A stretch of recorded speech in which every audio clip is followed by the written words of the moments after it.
안녕하십니까. 주식 천리안 도깨비벨리입니다. 6월 7일 증권 마감 시황 올려드립니다. 자, 오늘 코스피는 보합이 끝났습니다. 오전 내내 그리고 1시까지도 오후에도 괜찮았어요. 근데 질금질금 내려오면서 보합에 마감됐습니다. 선물지수는 하락을 했고요. 반면 코스닥은 1% 이상 올랐습니다. 왜 이런 현상이 일어났을까? 그것은 옵션 때문에 그렇습니다. 내일이 옵션, 선물 옵션 동시만기일이고 내일까지는 다 청산을 해야 돼요. 뭐 롤오버라는 것도 있지만은 그것은 일부고 웬만한 수량들을 내일 다 청산을 해야 된다. 근데 제가 보기엔 롤오버가 예전보다는 그냥 기준치보다는 좀 더 나올 수도 있지 않겠느냐. 오늘 미국 증시가 상승을 한다면. 근데 오늘 미국 증시가 하락을 한다면 무난하게 흘러가긴 하겠지만은 그 롤오버라는 물량이 있는데 그것까지 이야기하면 여러분들은 머리 아픕니다. 그래서 롤오버 이야기는 하지 않겠습니다. 자, 삼성전자, 하이닉스 오늘도 소폭의 조정을 받으면서 5일선 하회했습니다. 현대차, 기아 급락이 나왔어요. 현대차, 기아가 왜 급락이 나왔을까? 이거에 대해서 한번 오늘 올려보겠습니다. 외국인 콜옵션, 풋옵션에서 오늘은 사이좋게 양방으로 수익을 보고 있더라. 그리고 내일은 선물옵션 동시만기. 이거에 대해서 오늘 10분 안쪽으로 짧게 이해가 팍팍 가도록 올려보겠습니다. 자, 우선 이거부터 보여드려야 지금부터 이야기하는 것을 조금 이해가 가실 겁니다. 자, 우리 파생에 관심이 없고 아유 나는 내가 산 주식만 올라도 좋아. 그런 분이라도 자, 여러분 지식이 쌓이면 좋죠. 지식. 그렇잖아요. 지식이 쌓이면 좋은 거예요. 시장이 이렇게 움직이는구나. 그런 것도 제가 오늘 설명하는 거에서 조금씩은 배우실 겁니다. 제가 여태까지 파생이 돼서 중간중간 이야기 하니까 증권 시장이 이렇게 돌아가는군요. 돈이 이렇게 움직이는군요. 순환매가 이렇게 되는군요. 그런 거 느끼시면서 이 시장 흐름이 그렇구나. 재밌구나. 그런 것도 느끼시는 분 있을 거예요. 분명히. 저를 구독하고 꽤 보신 분들은. 그런 이야기 한 번 더 해드려 보겠습니다. 자, 외국인 세력들이 어떻게 움직였느냐. 자, 이렇게 빨간 줄로 3등분 쳐놨죠. 하단, 중간, 오늘 여기 고점, 상단, 오늘 시가 상단, 이렇게 제가 쳐놨어요. 이걸 왜 쳐놨느냐. 자, 외국인 세력들이 요 자리 있죠, 요 자리. 예? 요 자리. 여기서부터 이렇게 지수가 올라갈 때, 지수가 내려오는 것을 생각하고 하방의 배팅을, 풋옵션을 엄청나게 매수했어요. 여기에서 여기 정도, 풋옵션 순매수 잡힌 것만 10만 개가 넘었었어요. 10만 개가 넘었었어요. 그런데, 자, 여기서 내려올 것처럼 하더니, 내려올 것 같이 생각하고 10만 개를 넘게 하락에 배팅을 했는데, 갭상승이 나왔어요. 갭상승 나오고도 잠시 내려오는 추가되면 또 올라갔어요. 여기에서 10만 개 들어간 하락에 배팅한 외국인 투자자들이 손절을 했어요. 야, 우리 하방에 배팅 잘못했다. 손절하고 반대로 우리 상승에 배팅하자. 그렇게 반대로 가신 분들이 있습니다. 뭐 가신 분들 존대어 쓴 건 제가 실수한 거네 지금. 네, 그렇게 간 세력들이 있어요. 투자자들이. 자, 지금 상황이 그런 상황입니다. 상황이 이렇게 되면은 급락이 나오지는 않아요. 왜? 하방에 배팅한 사람들이 손절하고 상승으로 배팅을 안 했다면은 야, 더 떨어져라 하방으로 자꾸 밀려고 하는 노력을 하겠지만은 반대로 위로 배팅한 사람들도 있기 때문에 위로 배팅한 사람은 지수가 갑자기 쫙 빠지면 손실이 크겠지. 그렇죠? 근데 여기서부터 하방에 배팅한 사람들은 내려와라 계속 운에 맡기는 투자를 지금 하고 있는 거야.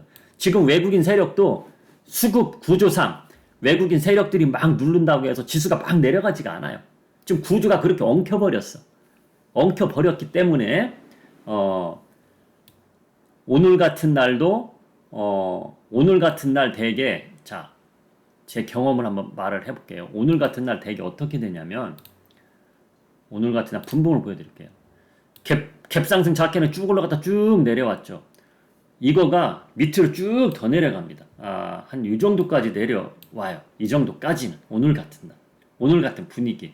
근데 외국인 투자자들이 더 내려가라 수급적으로 막 컨트롤해도 더는 안 내려가더라고. 여기서도 계속 안 내려가더라고. 그래서 현대차 기아를 오늘 급락시킨 거로 저는 생각을 하고 있습니다. 야, 하이닉스하고 삼성전자가 조정을 받아도 지수가 잘 안 내려가네. 그러다 보니 하이닉스 삼성전자 빼고 지수 컨트롤 그나마 파워가 대형주 중에 파워가 있어갖고 흐름을 좌우할 수 있는 3등, 4등주를 현대차, 기아라고 봤을 때 요 종목들을 가지고 현대차, 기아를 급락을 시킨 거예요. 그래서 그나마 지수가 보합까지 내려온 거예요. 선물지수는 하락을 한 거고, 선물지수는 하락을 한 거죠. 예를 들어 선물지수가 여기가 보합인데 요만큼 내려온 거죠. 그래서 오늘 0.75가 내려왔다. 자, 그러면은 왜 이런 현상이 일어났을까? 좀 전에 말한 게 답이에요. 좀 전에 말한 거. 자, 오늘 지수가 그나마 선물지수가 좀 하락을 했기 때문에 물탄 세력들도 있단 말이에요. 물탄 세력. 그게 무슨 얘기냐? 자, 오늘도 꽤 많이 들어왔어요. 풋매수가 꽤 많이 들어왔단 말이에요. 내일 옵션 만기이야. 내일까지 다 야, 우리가 풋옵션 계속 들어간 거 손실을 줄여야 될 거 아니니? 제가 보기엔 여기서부터 10만 개 정도 들어온 세력들이 야, 우리 지금 손실인데 손실을 계속 좀 줄이자. 이 생각으로 투자를 하고 있지 수익을 보려고 투자를 하고 있지는 않을 거예요. 아, 우리가 잘못 판단했다. 지수가 너무 올라갔고 우리가 여기서부터 하락을 배팅했는데 오늘 계속 들어가서 지수를 좀 내려서 손실을 줄이자. 그런 식으로 대응을 하는 거로 저는 보입니다. 그러기 위해서 현대차, 기아를 급락시켰다. 오늘 현대차, 기아 특별한 개별 악재가 없어요.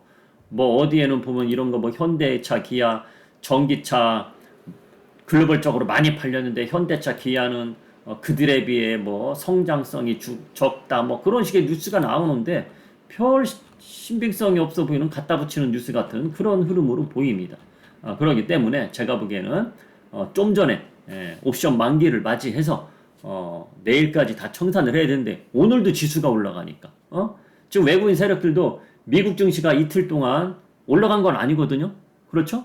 그래서 오늘 우리 증시도 삼성전자, 하이닉스가 빠지면 지수가 오늘 한 0.78%는 내려가지 않겠느냐 그렇게 생각하는 외국인 세력들이 많을 거예요.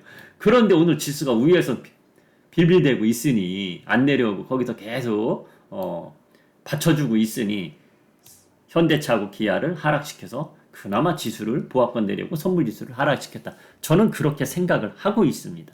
제 생각이 맞는지는 모르지만 현대차하고 기아를 급락시킨 이유가 그거밖에 없어요. 눈에 보이는 게 그거밖에 없습니다. 그래서 그렇게 내려왔다. 그래서 오늘 현대차, 기아 하락한 것은 현대차, 기아를 가지고 있는 분들은 야, 이거 무슨 개별 악재가 나온 거냐? 그건 아니다 싶다. 저는 그렇게 생각하니까 좀 편안하게 마음을 가지셔도 괜찮을 듯 합니다.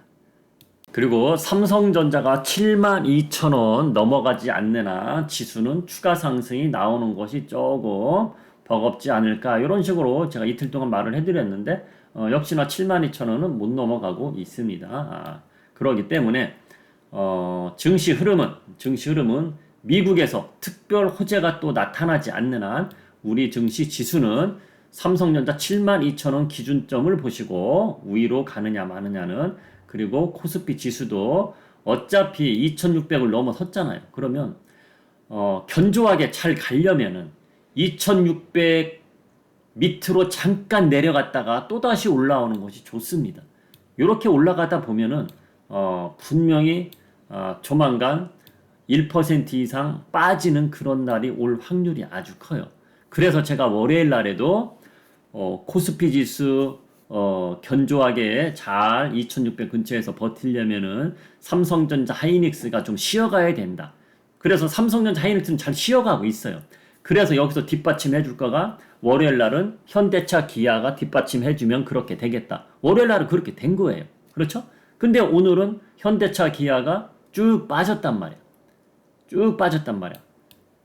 그런데도 지수가 이 정도면 잘 버틴 거예요. 잘 버텼는데 이렇게 쭉 빠진 이유는 좀 전에 말했듯이 옵션 만기, 내일이 만기이기 때문에 내일까지는 풋옵션 하락에 배팅한 사람들이 야, 내일 손실이 큰데 조금이라도 손해를 더 보려면 지수가 좀 내려와야 된다. 그렇게 노력을 계속 하는 거예요. 그래서 그런 흐름이 나왔다는 겁니다. 이건 제 생각이니까 여러분들 생각은 어떤지 한번 재미삼아 연구를 한번 해보세요. 여러분들도 야 나도 전문가야. 내가 한번 시황을 한번 이렇게 대략 한번 짜볼까?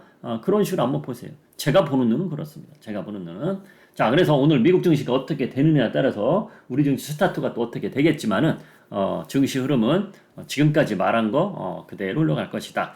그래서 내일도 선물옵션 동시 만기이기 때문에 호재성이 이제 없어서 위로 올라가는 건 약간 버거울 것이고 그리고 지수가 내려와야 풋옵션에 잔뜩 들어간 이들이 내일 손실을 덜 보고 빠져나올 수 있다. 그렇게 이야기를 해드리겠습니다.